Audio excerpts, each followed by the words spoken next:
bueno. Ven. Chévere. Bueno, muy buenas tardes a todos. Estamos en el Salón Franz Kafka, son las 1:07 y ya debemos comenzar la charla. Mi nombre es Rubén Darío Carrero y estoy aquí con 3 escritores que nos van a compartir su experiencia lectora sobre este magnífico y misterioso escritor que es Franz Kafka. A mi lado se encuentra Mario Morenza, él es narrador, ensayista, crítico y articulista, nació en Caracas en 1982, ejerce la docencia en el Instituto de Investigaciones Literarias de la Universidad Central de Venezuela y en la Escuela de Letras. En el 2016 resultó ganador del concurso de cuentos de Diario El Nacional. Ha publicado títulos como La senda de los diálogos perdidos y Pasillos de mi memoria ajena. Justo a nuestra extrema derecha está Héctor. Ok, muy bien.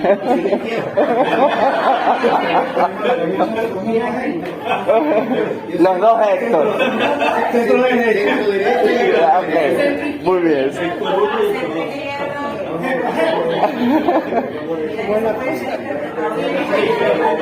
Digamos, a continuación, Héctor Torres, muy conocido por todos nosotros. Él es escritor, novelista, muy reconocido por aquel libro Caracas Muerde y Objetos Declarados. Su último libro, Presencias Extrañas. Es profesor y, como muy bien sabemos, editor en jefe de La Vida de Nos, ese proyecto maravilloso, periodístico y narrativo. A continuación de Héctor está Héctor Espinosa. Nació en Caracas en 1958, es psicólogo, educador.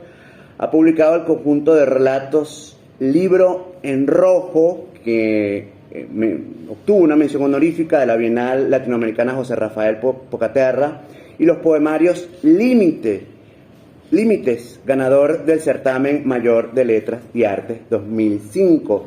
También su otro libro de poesía, Espesuras, mención honorífica de la Bienal de Poesía José Antonio Ramos Sucre. En el ámbito de la investigación ha publicado los libros Estrés y comprensión de la lectura, un estudio etnográfico en el año 2000, La investigación acción participativa en lectura y escritura, en coautoría con Ana Cecilia Campos, El héroe que llevamos dentro, cómo y por qué y para qué somos los venezolanos, y su más reciente publicación, el libro de relatos Transiciones, en el año 2021, publicado por el Taller Blanco. No, el último es acá, Urgencia del verso y del relato, que es de donde estoy leyendo la biografía, sí, que acaba de publicar el grupo literario Antonia Palacio en conjunto con el Taller Blanco. Muchísimas gracias, Héctor, por la corrección. Bien, vamos a hablar de Franz Kafka. Me han dicho al comenzar la charla que los escritores han traído unos escritos, algunas disertaciones. Héctor Torres va a leer un breve relato. Entonces yo no me voy a extender más y le voy a dar la palabra a Mario Morenza.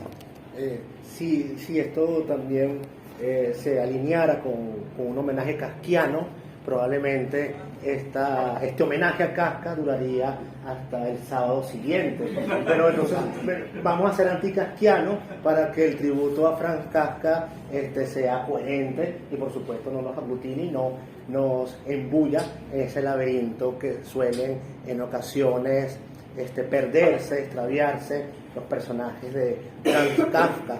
Mis lecturas en torno a este autor han sido sinuosas, probablemente espaciadas en el espacio y en el tiempo.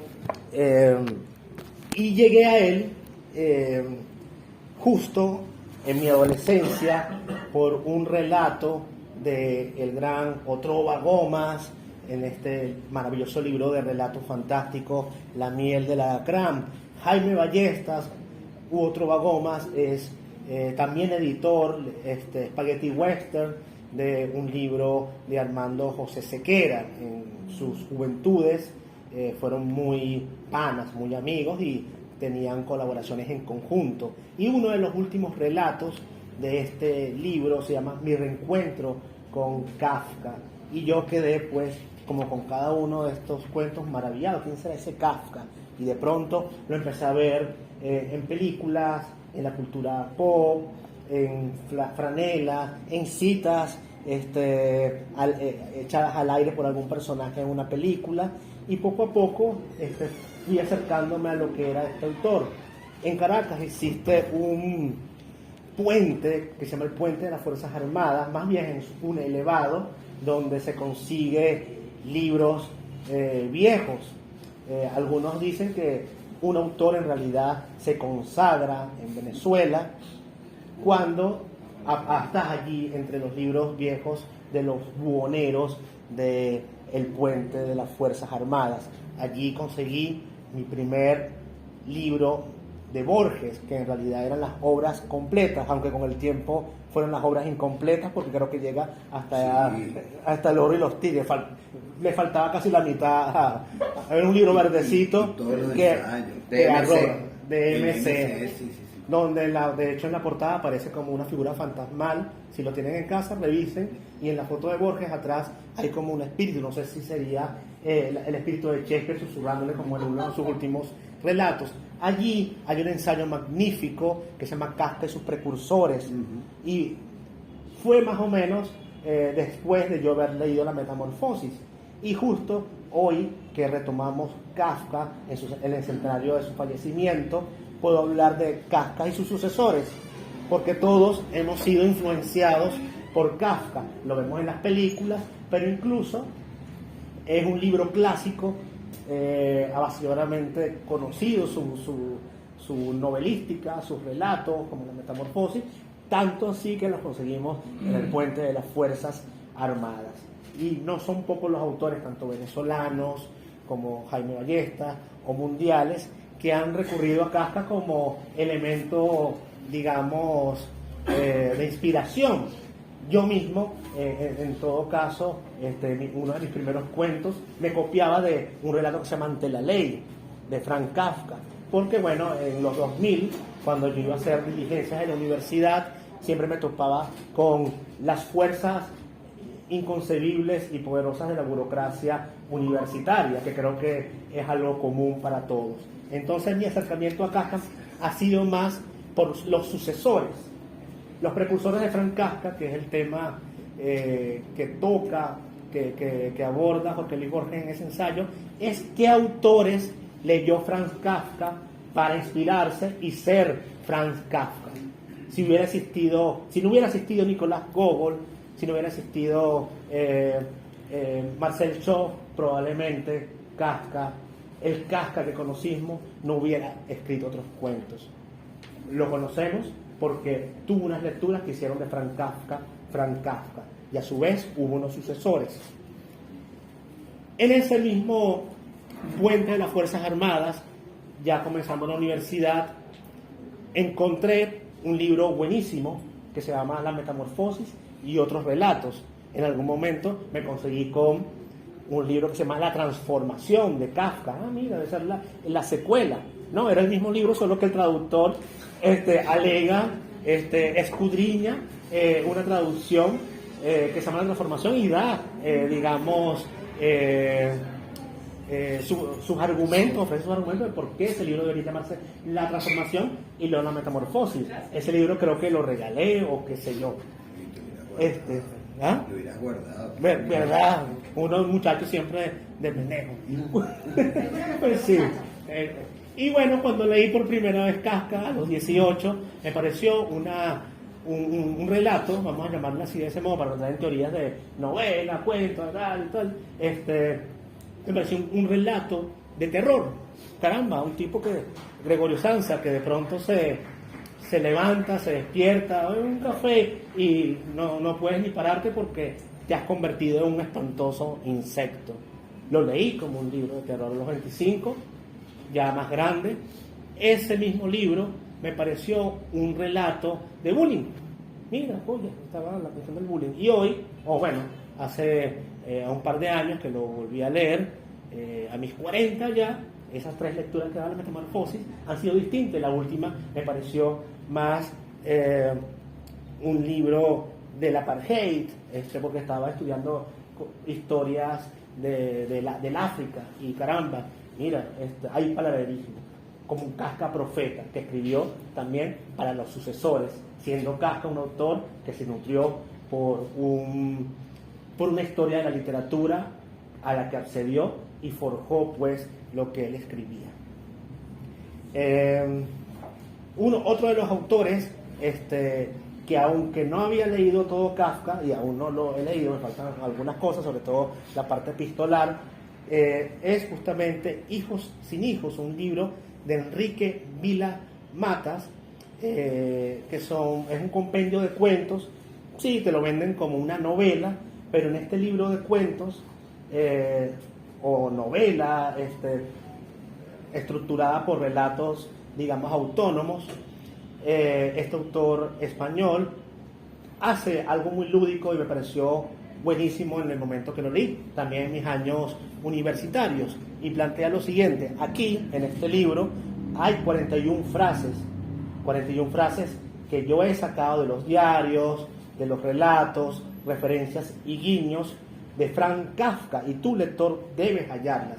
Claro, si tú estás familiarizado con Franz Kafka, vas a dar con ellas fácilmente.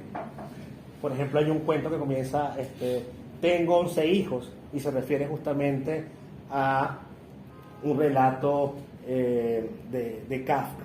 En este caso, tú vas encontrando poco a poco las frases. Yo había leído ya en ese entonces El proceso, una traducción muy mala que luego la dejé por la mitad, pero conseguí una novela, una edición del proceso sin editorial, sin páginas ni índices, que me pareció mejor traducción que la de, creo que era Edaf, una de estas editoriales. Más tarde, con el tiempo, pude lograr leer La muralla china, que es un compendio de relatos, El castillo, y bueno, concebí más un poco este autor tan laberíntico que si bien ya tiene 100 años de fallecido, encontramos, y aquí volvemos a otro concepto también de clásico, no solamente clásico es aquel libro que encontramos en el Puente de las Fuerzas Armadas, sino aquel libro del que todo el mundo sabe de qué va, todo el mundo sabe de qué va la Metamorfosis o el proceso, pero no lo hemos leído. Sí. Es una frase, no es mía esta disertación, sino que me la estoy robando, así como he saqueado a Franz Kafka de Ítalo Calvino, que es otro ensayo de estos que deberíamos todos leer, para que Kafka tenga también más lectores y más lecturas. En algún momento pudiéramos marcar como un punto neurálgico, de quiebre, donde uno hace crisis, con la profe María Fernanda Palacios en letras, una importante ensayista acá en el país, y profesora audaz, tenaz, infatigable. Nos abrió a todos por petición un curso, casi que la íbamos a secuestrar porque tenía que darnos a Kafka, y yo quedé enviciado con Franz Kafka en ese momento, y allí me quedó una frase enmarcada que pudiera ser una nota al pie del lema de la FILUC. Kafka, en alguno de las entradas de su diario, escribe lo siguiente: la literatura debería ser el hacha que parte al mar helado que hay en nosotros. Kafka de alguna manera lo ha hecho. En ese momento quedé enviciado por Kafka, y en todos los trabajos de la universidad citaba a Kafka en el epígrafe, comenzaba un relato como que yo me convertí en un insecto leyendo a Todorov y cosas por el estilo. Hasta que un día Guillermo Sucre, poeta venezolano, tiene un libro magnífico que se llama La Máscara de la Transparencia, donde abriga allí a poetas canónicos hispanoamericanos. Yo le entregué un trabajo sobre el Quijote, pero full de frases kafkianas, y él me lo regresó. Mira, el trabajo es del Quijote, es de Cervantes, no de Franz Kafka. A Kafka lo cita todo el mundo, y en ese momento yo me alejé de Kafka por un buen tiempo para descasquizarme, porque si no iba a ser una copia de Franz Kafka, un sucesor cualquiera. Luego hubo un momento en que me volví a aproximar, y lo ha sido así siempre, porque vivimos en una sociedad kafkiana, una sociedad donde nos extraviamos, nos perdemos y que conocemos las historias kafkianas y las asumimos como en nuestra cotidianidad.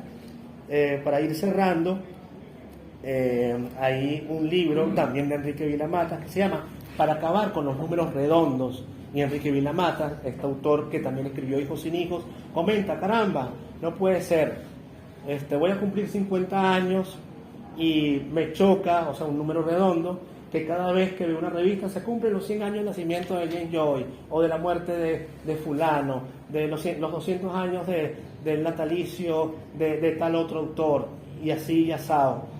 Y resulta, caramba, pues, ¿por qué los 100 años va a ser más prestigioso que los 103, o los 129, o los 113? Entonces ese libro, Para acabar con los números de redondo, y celebra los algo así 75 años del fallecimiento de Franz Kafka, y habla de muchas cosas de Kafka muy aireadamente. Es un libro que les recomiendo, que no me he podido piratear, lo tenía en fotocopia en algún momento, y bueno, en algún momento No digas eso en una feria de libros. Bueno, lo siento, he sido muy lector. Yo creo que ya antes era libro, papel, pero en estos tiempos que corren, he recurrido pues a los PDF. Y bueno, en este caso me siento como un personaje kafkiano que para ir a un lugar tiene que ir al otro lado de la ciudad para poder llegar a un sitio, a una acera que es cruzar al frente. Yo pudiera haber cruzado al frente, pero un personaje kafkiano tiene que dar la vuelta a toda la ciudad para llegar a ese punto. Para leer un libro, debo meterme en un tutorial de hackeo, y bueno, meterme allí en una página muy extraña llamada biblioteca.org para poder leer a Kafka. En este caso, bueno, como verán, este sería ya un nuevo reencuentro con Kafka, ese reencuentro que tuve a mis 18 años, hoy a los 42, caramba, vamos a volver a Kafka, y tenía 2 años que no leía un relato. No voy a leer un relato tan extenso, pero sí uno breve, ya que han hecho bastantes disertaciones, conferencias, foros. Denis Ermitano ha estado como en 7 charlas de minicuentos, por ahí también ha estado Francisca Noguerol, ha habido un homenaje a Violeta Rojo. Y cuando uno lee a un libro, cuando uno lee a un autor, es como volver a casa. Y al azar, esto fue al azar, yo no he preparado nada aquí, me sale justamente este texto que se llama Regreso al hogar. Vamos a ver de qué nos habla aquí Franz Kafka en este texto de La muralla china. He regresado, atravesado el zaguán, y miro en torno. Es el viejo cortijo de mi padre, el charco en medio, objetos viejos e inservibles, entremezclados, cierran el paso hacia la escalera del granero. El gato acecha desde la baranda, un trapo desgarrado atado alguna vez a una barra. Mientras alguien jugaba, se agita el viento. He llegado. ¿Quién habrá de recibirme? ¿Quién espera detrás de la puerta de la cocina? La chimenea humea, están preparando el café para la cena. ¿Sientes la intimidad? ¿Te encuentras como en tu casa? No lo sé, no estoy seguro. La casa de mi padre es, pero todos están el uno junto al otro, fríamente, como si estuviesen ocupados en sus propios asuntos, que en parte he olvidado y en parte no he conocido jamás. ¿De qué puedo servirles? Que soy para ellos, aún siendo el hijo del padre, el hijo del viejo propietario rural. Y no me atrevo a llamar a la puerta de la cocina y solo escucho desde lejos, solo desde lejos escucho, tenso sobre mis pies, pero de manera tal que no pudiera ser sorprendido escuchando. Y porque escucho desde lejos no oigo nada, salvo una leve campanada de reloj que oigo, que quizás solo creo oír, llegándome desde los días de la infancia. Lo demás que ocurre en la cocina es secreto de los que allí están sentados y que me ocultan. Cuando más se titubea ante la puerta, más extraño se siente uno. ¿Qué tal si ahora alguien la abriese y me hiciese una pregunta? ¿Acaso yo mismo no estaría entonces como alguien que quiere ocultar su secreto? De cierta manera, esos golpes a la puerta también es aquel autor, aquella lectura que se te encuentra, te clama desde distintos, de esos que llaman mensajes que uno recibe, así como vi un capítulo de Los Simpsons donde también se le hace un guiño a Kafka en infancia. Hoy con esta lectura nos llama a todos los que estamos aquí reunidos a leerlo, a ver qué hay allí en 2024 de este autor que escribió para el futuro, que escribió para el porvenir, que fue un profeta de la humanidad que hoy vivimos.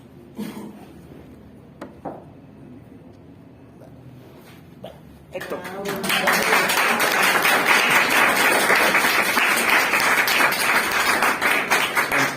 Yo quiero empezar leyendo un texto también corto de Kafka para luego comentar algunos apuntes que me interesaba traer a esta conversación. Comienzo diciendo que yo no soy un lector experto de Kafka, soy en todo caso un lector agradecido, un lector que encontró en él respuestas o compañía, que era el tema que nos ocupaba anteriormente, compañías en un autor. Voy entonces con este breve texto que se llama Las preocupaciones de un padre de familia. Algunos dicen que la palabra Odradek precede del esloveno y sobre esta base tratan de establecer su etimología. Otros en cambio creen que es de origen alemán, con alguna influencia del esloveno, pero la incertidumbre de ambos supuestos despierta la sospecha de que ninguno de los dos sea correcto, sobre todo porque no ayudan a determinar el sentido de esa palabra. Como es lógico, nadie se preocuparía por semejante investigación si no fuera porque existe realmente un ser llamado Odradek. A primera vista tiene el aspecto de un carrete de hilo en forma de estrella plana. Parece cubierto de hilo, pero más bien se trata de pedazos de hilo, de los tipos y colores más diversos, anudados o apelmazados entre sí. Pero no es únicamente un carrete de hilo, pues de su centro emerge un pequeño palito al que está fijado otro en ángulo recto. Con ayuda de este último por un lado y con una especie de prolongación que tiene uno de los radios por el otro, el conjunto puede sostenerse como sobre dos patas. Uno siente la tentación de creer que esta criatura tuvo, tiempo atrás, una figura más razonable y que ahora está rota, pero este no parece ser el caso. Al menos no encuentro ningún indicio de ello.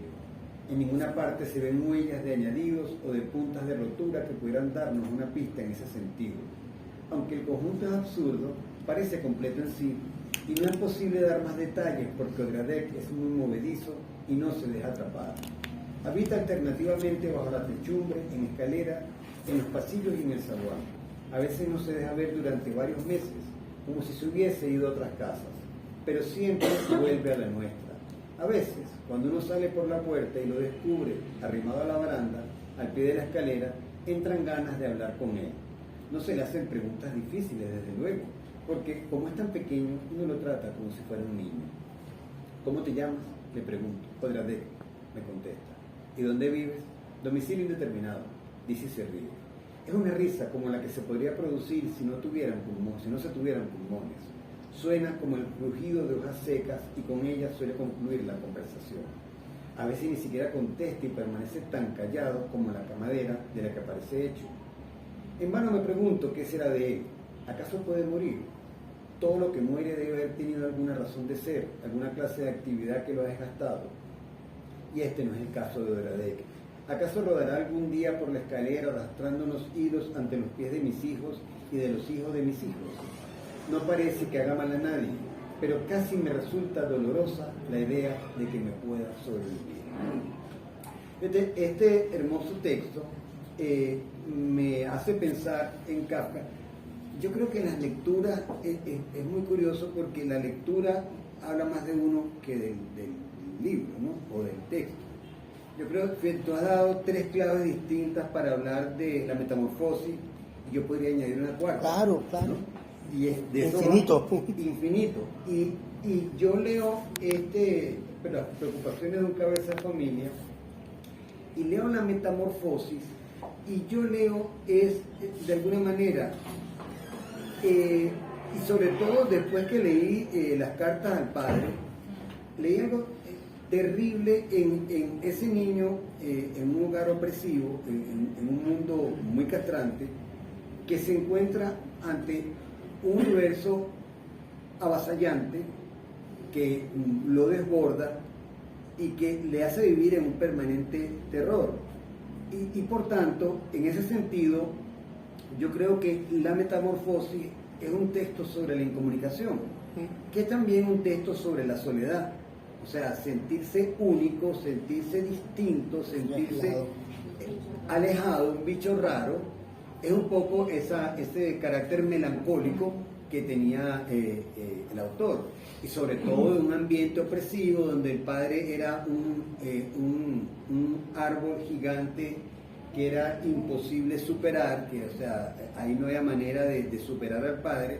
Y yo siento que es un permanente grito de miedo ante un mundo que rodea que es absolutamente ajeno y no pareciese que fuese a mitigarse, ¿no?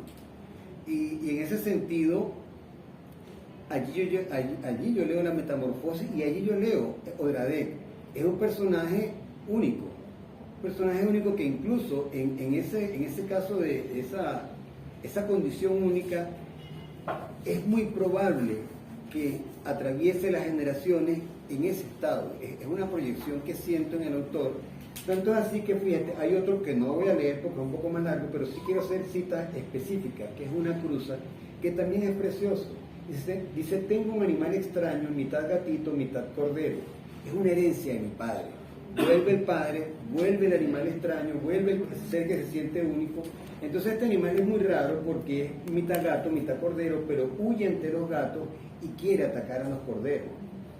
Entonces hay un pasaje aquí que dice, el domingo por la mañana es hora de visita. Tengo al animalito en mi regazo y los niños de todo el vecindario se paran alrededor de mí. Ahí se plantean las preguntas más increíbles que ningún hombre puede responder. ¿Por qué solo hay un animal así? ¿Por qué lo tengo yo ahora? Si ya ha habido antes de él un animal así, ¿y cómo será después de su muerte? Si se siente solo, ¿por qué no tiene cría? ¿Cómo se llama? Etcétera. Luego agrega, a menudo los niños traen gatos consigo, incluso una vez trajeron 2 corderos. Sin embargo, contra sus expectativas, no hubo ninguna escena de reconocimiento. Los animales se contemplaron tranquilamente entre sí con sus ojos animales y de manera notoria aceptaron su existencia mutua como un hecho divino. Entonces, fíjate que yo vuelvo a Kafka y volví un poco refrescando las lecturas y buscando textos que me permitieran hablar del Kafka que yo leo. Y es curioso cómo el término acuñado de lo kafkiano, que habla para esa cosa confusa, esa cosa un poco, pesadillesca de la vida, eso interminable que no termina de adquirir una forma o un camino sensato, y es lo que se le dice kafkiano, pues yo siento en él más bien es el que se siente incomprendido, el que se siente, y eso le produce un sentido de soledad tremendo porque siente que nunca va a haber manera de poder comunicarse con los demás y eso siempre lo va a hacer sentir lo que hablábamos en la reunión anterior, que me quedó la frase en el tintero, que yo siempre comentaba, Alejandro, que ¿para qué sirven los talleres? Bueno, para reunir a los locos de cada casa, básicamente. O sea, todo eso que se sienten raros en su casa y locos en su casa, bueno, ¿para qué hacen talleres? Yo no sé si van a aprender algo, yo no sé si van a salir escribiendo, bueno, hay una motivación, pero por sobre todas las cosas llegan a un sitio donde les resulta importante la palabra, donde les resulta importante la imagen, en hogares donde usualmente eso no es, pero tú no ibas a estudiar ingeniería, me dijiste, que haces tú un taller de poesía. Entonces, el taller termina siendo ese espacio, ese rincón, que yo considero que también es eso kafkiano, esa necesidad de ante la soledad, bueno, encontrarte otro Odradek, otro bicho raro, porque da la impresión de que eso mitiga un poco esa angustia que parece no acabar porque no entiendes el mundo como es. Fíjense, este texto de Una cruza cierra de esta manera: a menudo salta al sillón junto a mí, se apoya con las manos delanteras en mi hombro y sostiene su hocico en mi oído. Es como si me dijera algo, y luego se me pusiera enfrente y me mirara a la cara para observar la impresión que me causa lo que me ha comunicado. Y para ser complaciente hago como si le entendiera algo y asiento con la cabeza. Luego baja de un salto al piso y da algunos escarceos a su alrededor. Quizá el cuchillo del carnicero sea una liberación para este animal, lo que yo debo negarle, sin embargo, como herencia. Por eso debe esperar hasta que su aliento se extinga, aunque me observe desde unos ojos comprensivos que parecen humanos y que piden un acto comprensivo.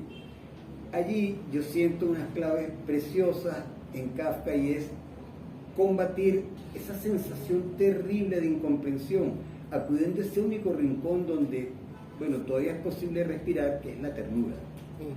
Entonces, bueno, nada, yo quería traer la otra visión de lo kafkiano, más allá de lo que siempre se dice kafkiano. Gracias.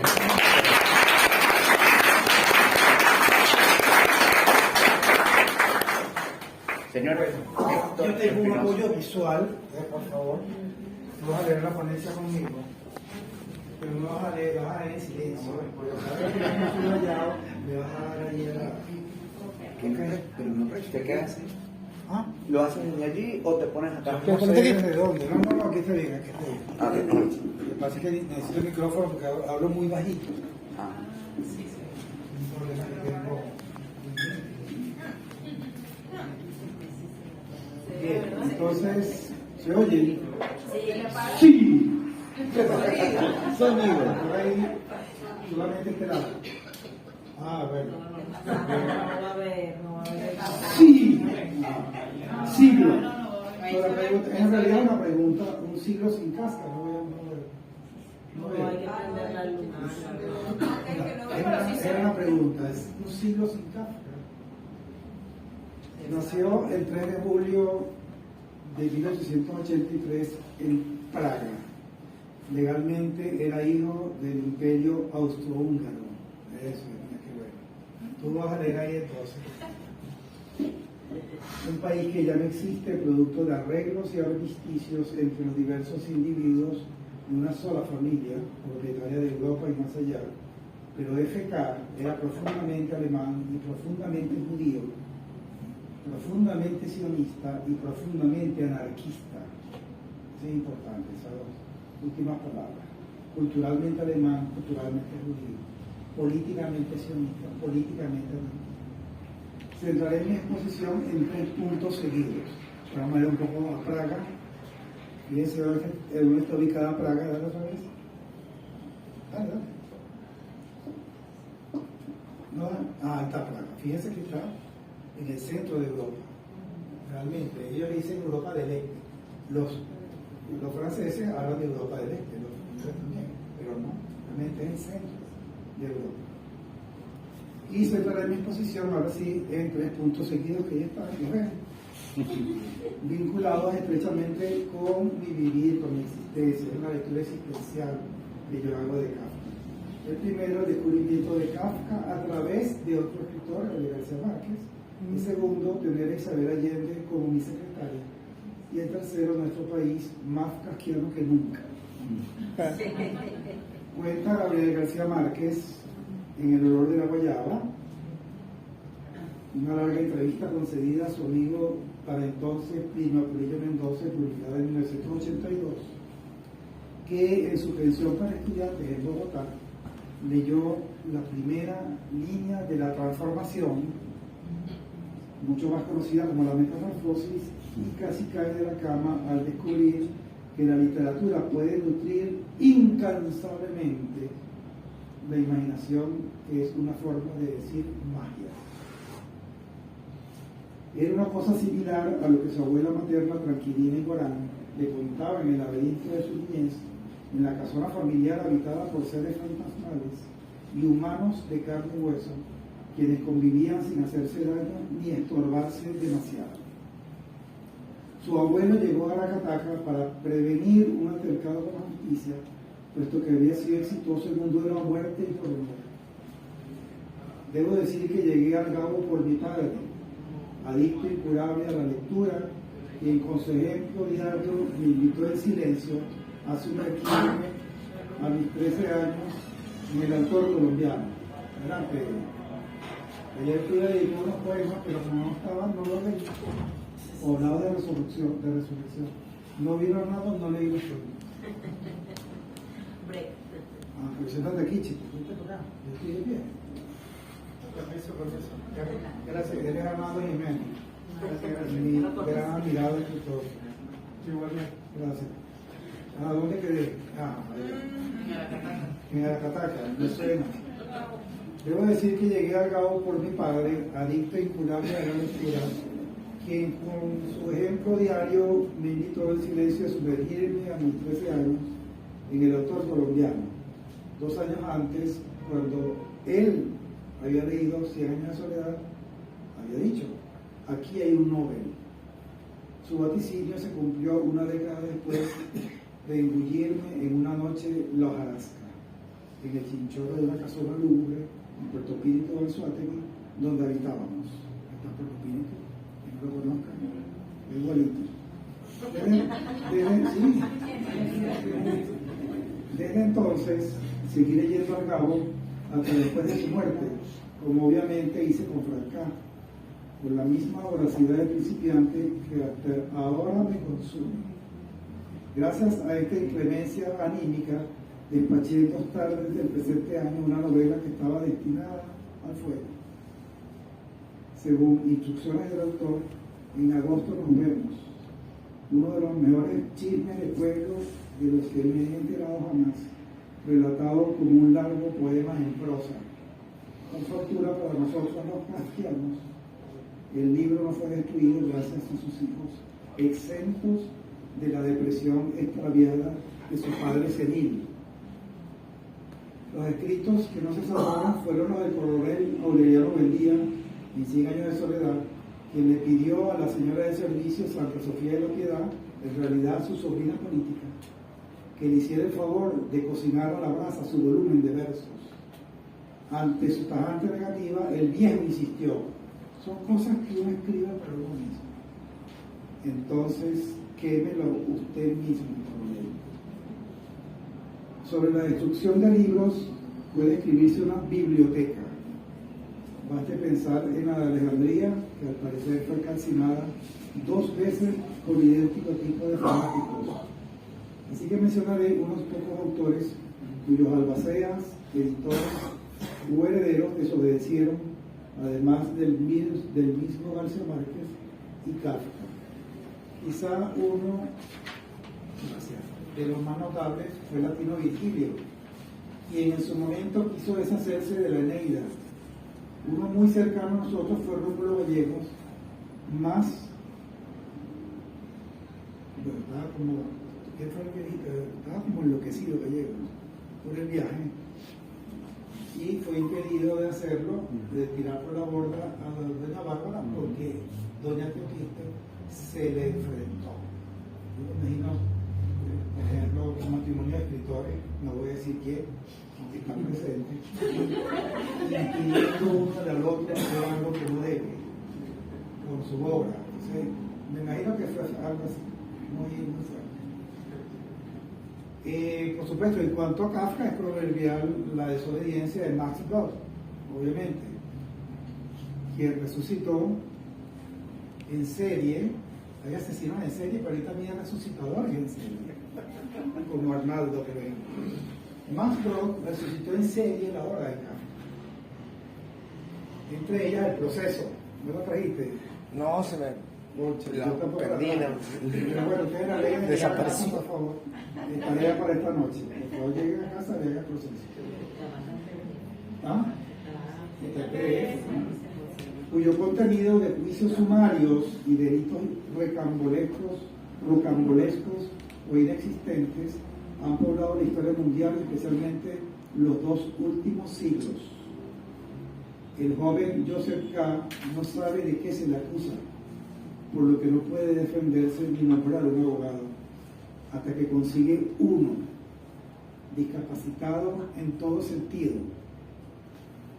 Sin embargo, se arriesga a replicar contra los funcionarios, pero el poder es laberíntico en el vértigo y el absurdo. No hay argumento que atenúe su culpa. Al contrario, todo lo que diga Joseph K. lo criminaliza más y debe ser sometido a la pena máxima, para lo cual están preparados los jueces con mucha antelación. Es notable la antiparábola del clérigo en la catedral. Un campesino debe entrar en la ley, pero se le impide un guardián, quien le advierte que no es el único, pero sí el primer guardián. Debe esperar su turno, lo que empequeñece al provinciano en todos sus aspectos. Intenta sobornar al ujier, pero este le da largas. Dale, creo que hay otro ahí. Eso es. En su aguante durante años, casi ciego, logra vislumbrar una chispa de la ley en algún instante y en algún espacio lejano dentro del recinto. El pobre hombre agoniza. Antes de morir, el portero le hace saber que es el único aspirante al acceso. Le hace un spoiler. Que es su deber anunciarle que estaba destinado a hacerlo, estaba destinado a entrar, pero que su propia muerte lo impedirá. Y cierra definitivamente la puerta. Es el laberinto de Minos. Dale otra vez. Ahí está. Dale otra vez. Laberinto de Minos. Del que no hay salida posible porque las puertas están selladas y en su centro habita el Minotauro, abominación producto de la lujuria divina y por tanto ilimitada. Siglos más tarde, Cortázar tiene la visión de que el Minotauro es en realidad un rehén más, atrapado en el centro de su insidio. Para escapar, Dédalo, autor y luego prisionero de su propio invento, ¿vale?, le propone a su hijo adolescente que escape por aire. Construye sendas alas y lo logran, pero la arrogancia del hijo lo hace subir demasiado y ellos queman la cera del artificio, el sol quema las alas de Icaro. Déjame esa ahí porque todavía falta. El ángel cae en una playa de un remoto poblado del Caribe, donde García Márquez lo avejenta y lo humilla, como Odiseo o Ulises al llegar a Ítaca por parte de Atenea Minerva.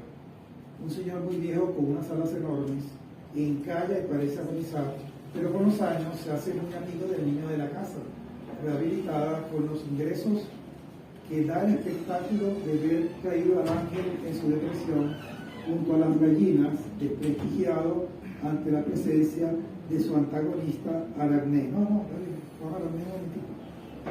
Aracné. Ese es Aracné, la mujer convertida en araña por desobedecer a sus padres. Pero nuestro desobediente principal, el protagonista, se insilia, cuando dice el sustantivo y el verbo, hay exilio y hay insilio. Algunos de ustedes están en exilio, y otros estamos en insilio. El protagonista se insilia hasta que sus alas logran resucitar y hacer el vuelo, esta vez como Dédalo, ahora sí. El ex convicto que no se dejó encandilar por el vértigo y cruza el océano, fracturar el alma por la caída de su unigénito, pero con espíritu lúcido que lo lleva a su destino. Por ejemplo, Rómulo Gallegos logra imprimir Doña Bárbara en Madrid, asusado por Atenea Teatiste. Otro buen ejemplo es Isabel Allende, ya para terminar, quien debió huir de Chile acosada por su apellido, que era un delito inexistente y rocambolesco, muy mal visto y oído por la nueva sociedad post-golpe. Cuenta que la dictadura le permitió seguir con su programa de televisión a condición de ser custodiada por un soldado del glorioso ejército de su país. Huyó de la tragedia con esposo de hijos, también acosados en la empresa y en el cole por la misma razón, y vino a parar a estas costas del Caribe a sobrevivir como fuera con la mayoría de los inmigrantes. ¿Por qué? Le preguntaban. ¿Por qué te viniste a Venezuela? La respuesta era sencilla y trascendente. Porque aquí hay una verdadera democracia. Era nuestra secretaria, como le dicen ahora, asistente administrativa. Todo el día sentada frente a una máquina de escribir eléctrica, o yendo y viniendo a bancos, ministerios y todo tipo de oficinas relacionadas con el colegio donde trabajábamos. Como psicólogos, la cuarentona Isabel nos transcribía los informes para los padres de los alumnos, nos corregía la gramática y nos sugería o reclamaba adjetivos. Cuando el horario laboral daba su fin, ella se quedaba en su máquina, a veces 2 o 3 jornadas nocturnas, y ya había confianza para preguntarme, ¿qué tanto haces? Escribo la historia de mi familia. Habíamos pensado que se quedaba tipeando para un suplemento dominical de un diario muy nombrado, el Nacional, donde le habían dado un espacio muy denostado, por cierto, por algunos escritores locales. En realidad trabajaba en la Casa de los Espíritus, que significó su consagración, publicada por la prestigiosísima Plaza y Janés de Barcelona, en España, cuya principal agente editorial, Carmen Balcells, la misma de García Márquez, la monitoreaba de cerca. La madre de Isabel le criticó el manuscrito porque había nombres reales, entre ellos el del padrastro. Tuvo que remendar con Tipex. ¿Te acuerdas de Tipex? Sí. ¿Y qué me parece ahora? Y el Tipex, ¿tú te acuerdas? El Tipex líquido y sobreescribir nombres y apellidos ficticios. Ya como una novelista de renombre y aún en Venezuela, tuve la amarga oportunidad de escuchar en un taller literario a uno de nuestros más famosos escritores decir de ella: es una pobre imbécil que no sabe cómo armar una frase. No voy a decir quién lo dijo. Yo sí quiero saber. Usted sí quiere saber, se lo cuento si me brinda un café. Ah, bueno. Y en privado. La incomprensión de sus colegas y de la crítica literaria oficial, sin embargo, no fue ni mucho menos su peor tragedia. A su migración forzosa y circunstancias concomitantes hay que añadirle la muerte de su hija Paula, cuya agonía fue narrada a fondo en una angustiosa crónica en un libro homónimo. De esa caída, y gracias a esa narración, resucitó Isabel Allende. En una edición de esta feria, en un año del que no quiero acordarme, vinieron escritores de diversas nacionalidades de habla hispana, con el mismo tono acerca de Isabel. Uno de ellos, minutos antes, había dicho: Cervantes era un escritor de comedias, un escritor menor. Cervantes no habría ganado nunca el premio Cervantes. Eso lo dijo un español. Luego cargó contra la chilena, acompañado por otro fulano, quien dijo haberlo entrevistado y que lo había hechizado. El tercero en el panel, si lo voy a nombrar, Ignacio Quintero, se refugió en cambio en respetuosa discreción. Por fortuna, esta es la última lámina, Ana de Arco, mi esposa, dama de temple, por no decir de acero o de hierro, salió en voz alta en defensa de su amiga, como cualquier venezolana de bien. ante la cobardía, falta de caballerosidad y de pruebas, la envidia y el juicio en ausencia de un inocente por parte de esos jueces kafkianos. Gracias.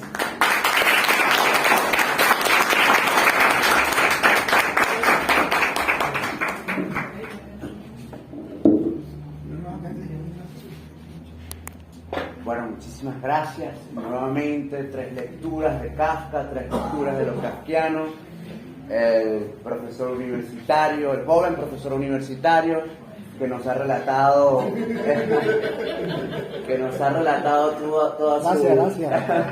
toda su peripecia desde el puente de las Fuerzas Armadas. Me encantó eso de que para ser consagrado hay que estar allí, está muy bueno.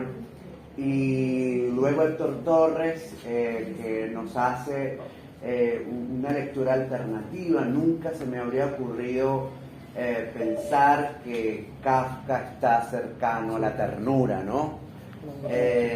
Nunca podría pensar en Kafka ni siquiera cerca de esa palabra, y eso lo dijo Héctor Torres. Y al final, el remate de Héctor Espinosa, que nos ha hecho a través de ese ritmo vital muy propio de él, nos ha expuesto la aventura kafkiana personal. Muchísimas gracias, Héctor, muchísimas gracias a todos ustedes.